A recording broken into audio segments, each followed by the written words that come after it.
Makoshongwe. Welcome and thank you for joining us. Thank you, Wadzanai, and good morning, and thank you for having me. Great. It's always great to have you here with us. And our topic tonight is media in Zimbabwe, the challenges and the opportunities. Right, let's get started.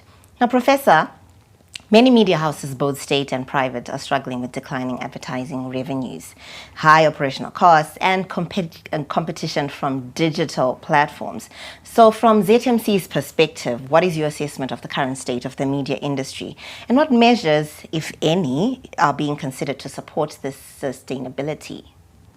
Thank you so much, Wadzanai, for that very critical and pertinent question concerning sustainability of the media in our country, in our beautiful country. The issues to do with sustainability are not peculiar, to Zimbabwe alone. I'm glad that you have highlighted the place that digital media and technology has actually taken. But I'm also happy that at the same time, because this is a global, we have media continuously evolving. With technological, evolvement also comes new challenges and opportunities, as you rightly point out. But with that, there's also the need for us to be sensitive to these global trends. The technological advancement, our constitution is very clear that we need to embrace new technologies. And I'm happy that Zim Papers is one such model, if I may use that, if I may hazard to use that, in terms of adaptation and adaptability, where it comes to new technologies and the challenges that the current economic, environment is actually presented. We are actually on ZTN, this morning, and ZTN is part of the Zim Papers group. We have, the Herald News Online, the Herald Online, and we have, the whole idea of diversification in the industry itself, moving away from the traditional journalism, is what will help to, the media houses, the publishers, to make it, or to break even, to make it, or to sink. So if we remain stoic, as it were, we have always been print, we have been always print, and we are stuck in that mode, definitely the challenges will remain dogging us. But if we are sensitive to the environment that we are operating in, the climate, that we are operating in, and the different technologies that are emerging, then we can capitalize on that. And with it, it also comes at a cost, by the way. With it also comes with the cost of capacitating our workforce so that at least they have an appreciation of the very technologies that are coming on board, that we can actually use, capitalize on, manipulate, and even adapt to the current situation, depending on the needs. We also remember, we also need to take into account the needs of our audiences. What is it that they're hankering for? What is it that they're yearning to get in terms of not just information and entertainment, but in terms of the very needs that do touch their lives. Remember, you can either profit or sink depending on the relationship that you have with your audience and the needs that they are looking forward to be met through the media itself. I see. Yes. Now, Prof, when we look at the Freedom of Information Act that we have here in Zimbabwe and how it's meant to give citizens and journalists greater access to public information, some still argue that obtaining critical data from certain offices still remains a challenge at the moment. How effective has this law been in practice, and what more can be done to access information easily? I'm so happy that you've brought up, the issue to do with access to information, because one of the mandates of the Zimbabwe Media Information is to raise awareness. In fact, the ZMC actually superintends over the act itself, the Freedom of Information Act. And what the ZMC has done as part of its strategic plan for 2025 is to actually go out to the provincial, capitals. They have engagements with provincial heads, DDCs, chairpersons of council, and the mayors themselves, if they avail themselves, because in certain instances they've not been availing themselves and sending juniors, instead.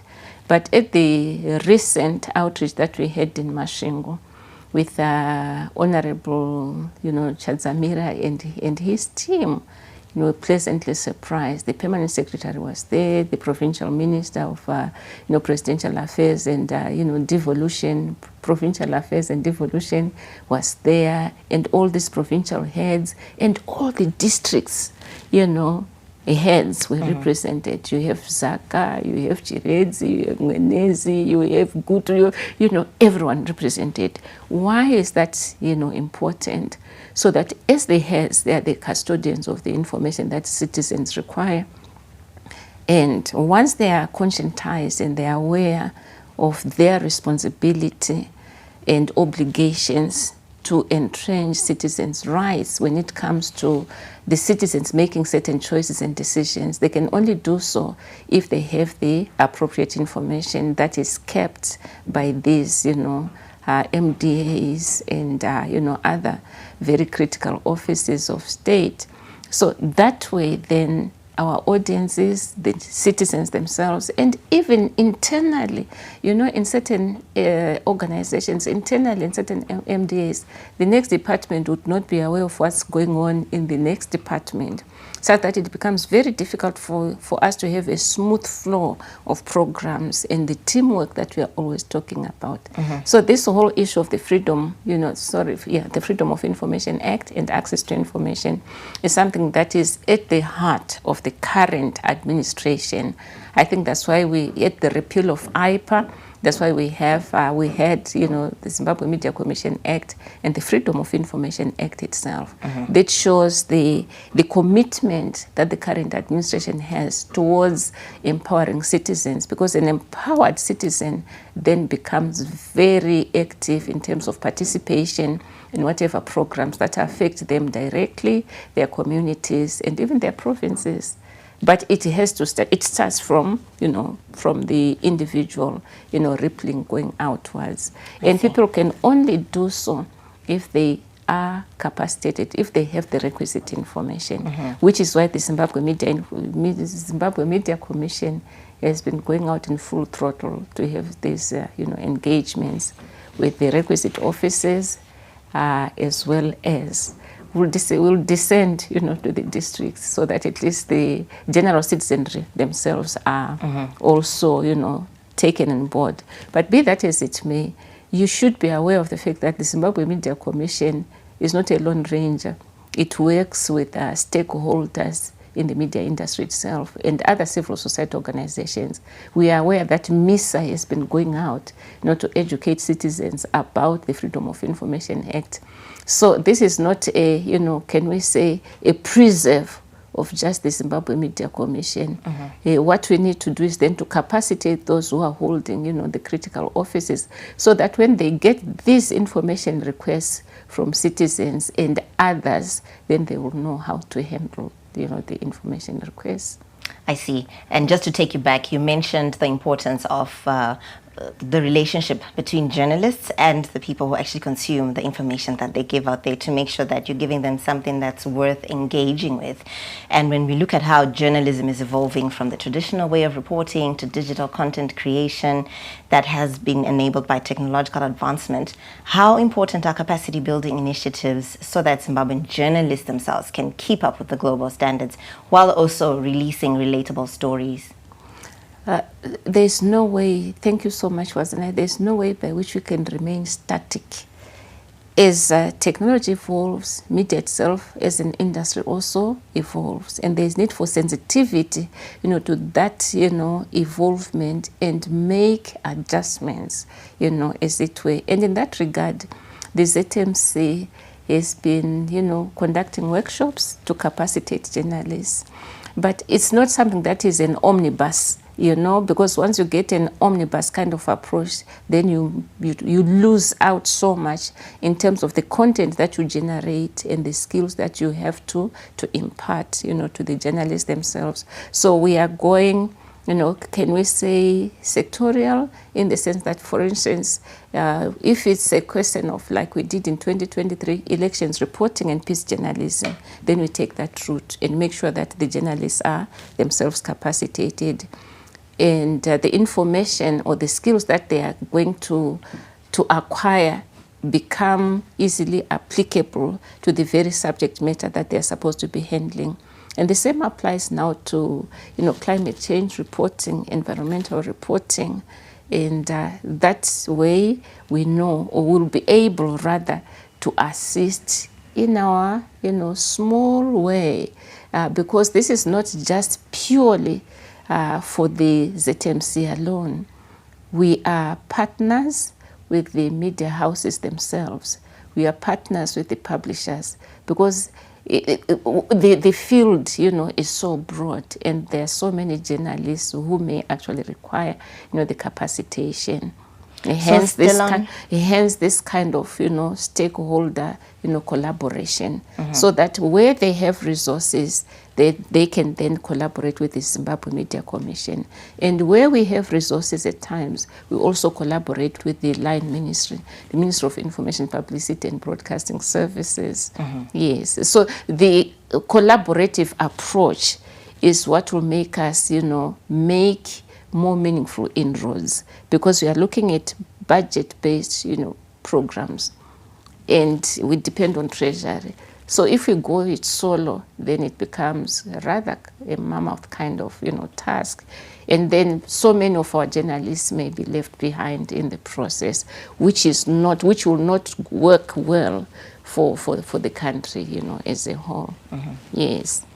So still on that, and looking at the needs even of journalists for them to be able to reach the full capacity in their reporting, talk to me about the importance of even mental health workshops. Oh, thank you. About mental health, we are focusing on its mental health and vicarious trauma. When you go into the field as a journalist, at times you meet or you are confronted with certain experiences that may not be very, that may induce trauma internally to you as an individual. Perhaps that's why you put, that rider, and not for people with a nervous disposition. And journalists are not excluded. But what happens when they're supposed to go and cover, such diaries? What happens to them afterwards? That's why I'm making reference to vicarious trauma. And perhaps making a call to our media houses. The Zimbabwe Media Commission may not have, the requisite resources to train, all the media practitioners on mental health, but would urge the media houses, would urge the people working in the media industry to have deliberate and conscious effort, make deliberate and conscious effort to have mental health sessions, at the workplace. I would like to make a reference here, or give an example of what the ZMC does. At times we take for granted that people are reporting for work, smartly dressed, and they look well-groomed, but how about the mental state? Where are they coming from? Right. What is it that is making them thrive?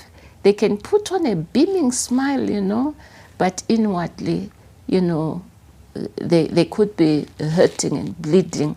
And hence the sessions whereby we need to bring on board, counselors, people with specialist, skills in training in counseling, people with specialist skills in offering advisory services, for instance. The whole issue to do with accommodation. For how long can somebody remain somebody's tenant? Mkumana wekuseri kana msikana wekuseri, or that kind of thing. These things that we perhaps not give special attention to. The government has given attention to some of to these issues when it comes to some civil servants. I know there could be housing schemes, something that media houses and media, the media fraternity also need to embrace and take on board, so that at least we have, or we show commitment to the welfare of the people who make us, rake in quotation marks, some kind of capital that will help us to break even at the end of the month. So it's not just about breaking even for us as a company without looking into the welfare of those who are making us, strive and thrive. Thrive could be too, can I say, but I always believe in being positive. Yes, we are thriving, that's why we are here. But who is it that is making us thrive? What's a nice contribution? What is the camera, man's contribution? How best can we assist them so that tomorrow they can also come back beaming and happy and give their service without any reservation? So that is part of the mental health that we are talking about. At times in the newsrooms themselves, so much goes on, but we have some facilities that we have put into place and mechanisms that will make us, or our employees or stakeholders, in this particular case, internal stakeholders, have some kind of escape valve, have some way of going to, can we say, to confide, to share whatever, challenges they may be having. At times we leave it to themselves. You applied for work, and whatever hazards, that go with your workplace, sexual harassment or whatever, that's your own, problem, that's your own baby.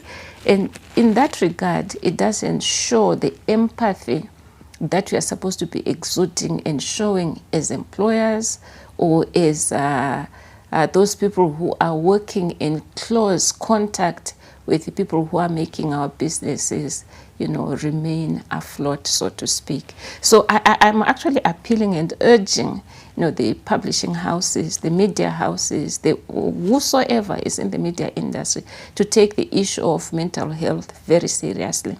At times we hear that somebody's just collapsed, and we are all left, grieving.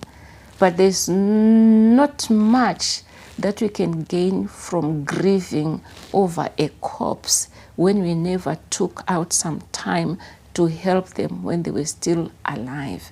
So the best that we can do is to promote a healthy, and sustainable working environment, and not to gather and mourn somebody who is, passed on after the fact. After the fact, yes, definitely, yeah. All right. So schemes and programs that would help. For instance, out there we have had, war veterans, for instance, having, housing schemes. But I've never heard about housing schemes or programs for, the journalists or for the media sector. So these are some of the initiatives, that we can actually encourage our media houses, publishers, to take on board and encourage, their employees to participate in. Yes. Okay. And then, Prof, when we look at one of the mandates for ZMC on handling public complaints against the media when they err in practice, and critics often feel misrepresented. People feel misrepresented or unfairly treated by the press sometimes, even questioning certain interview techniques at times. How does the Commission ensure that that complaints are actually addressed fairly? That is a kind of, can I say, tricky, kind of question. Yes, we've had misrepresentations in the media, print, online. Yes, the Media Commission, the Zimbabwe Media Commission, does monitor and does receive such complaints. But the current Zimbabwe Media Commission Act does not stipulate the sanctions. Hence, our persuasion, as we have the amendments to the ZMC Act, to spell out the sanctions. Because the best that we have done is to have conversations and dialogue with those who are, found wanting. But beyond that, if you don't have the sanctions, if the Act is silent about the sanctions, we now believe and depend on goodwill per se, because we are Zimbabweans mutemo wanouziwa and vanokubvunza kuti zvakanyorwa papi, where is it written? And so for it to, to be easier, for the Zimbabwe Media Commission, for them to have some teeth, like the formerly repealed IPA. Not that I'm not saying that we should go back to that era, but sanctions would help, to whip people, into line.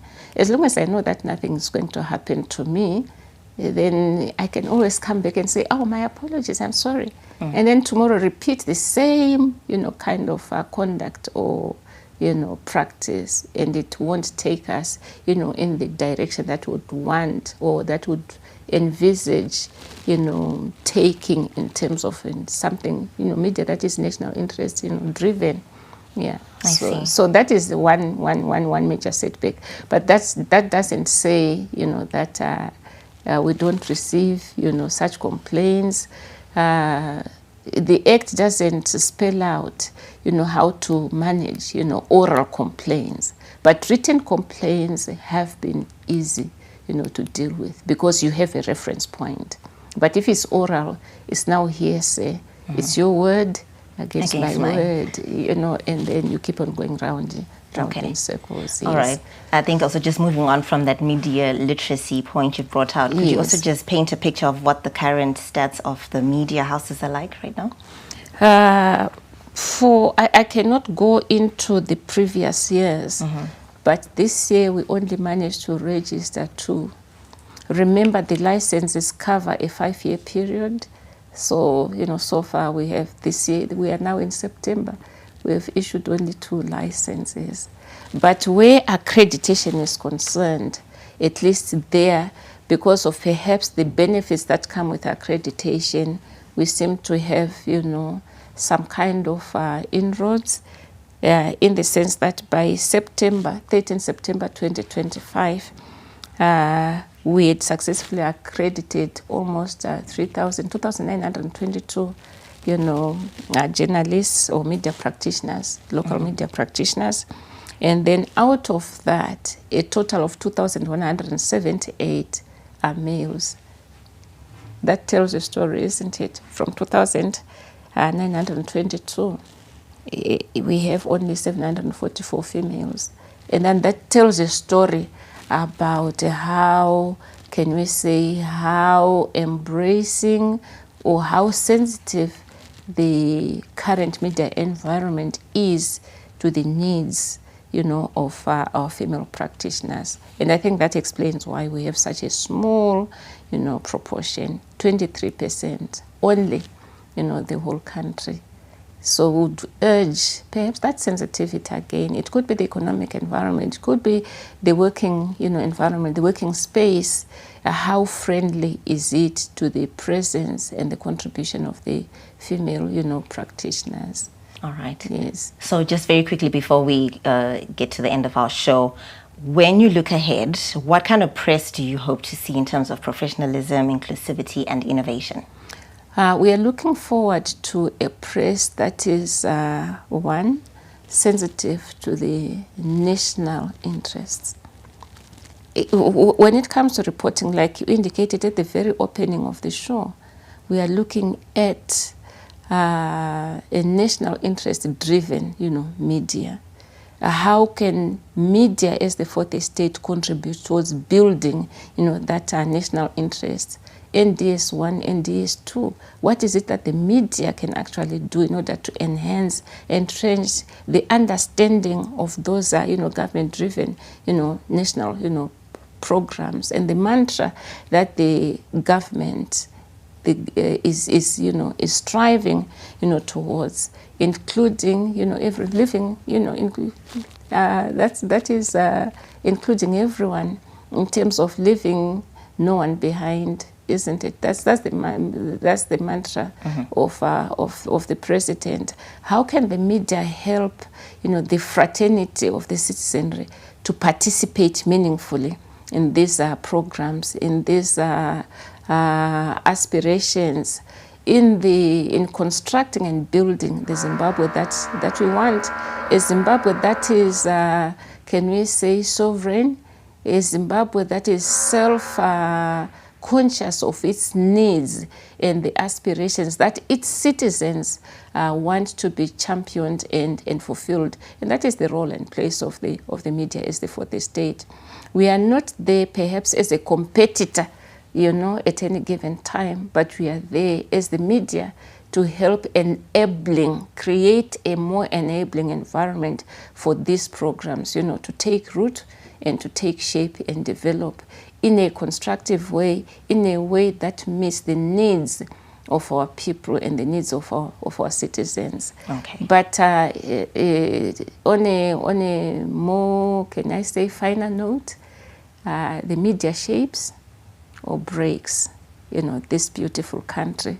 So the onus really is not just on the ZMC, the onus is on the media fraternity as a whole.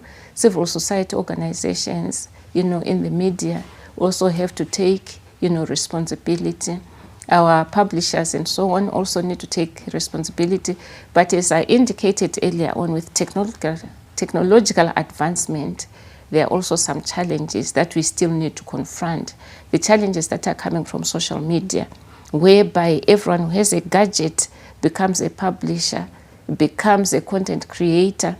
That is an area that we need to look into, on another day, because it may actually remain a hot, a hot potato that the country needs to deal with and contain, in the sense that social media has no censorship. We don't have any editors-in-chief censoring what is, being passed on to the consumers and suspecting consumers for that matter. So it is an area that still needs very close attention in terms of monitoring, in terms of regulation, together, of course, with our artificial intelligence. All right. Yes. Thank you so much, Prof, for joining us on Fourth Estate today. Thank you, Watsanai, for having me. I hope we'll have another, time where we can look into these other, challenges. Definitely. And opportunities that come with the new technologies. Definitely. Thank you so much for staying tuned to Fourth Estate. We were talking about media in Zimbabwe, the challenges and the opportunities. And I was talking to Professor Ruby Makoshongwe, the chairperson from ZMC. I'm Wadzanai Sansole. Have a good night.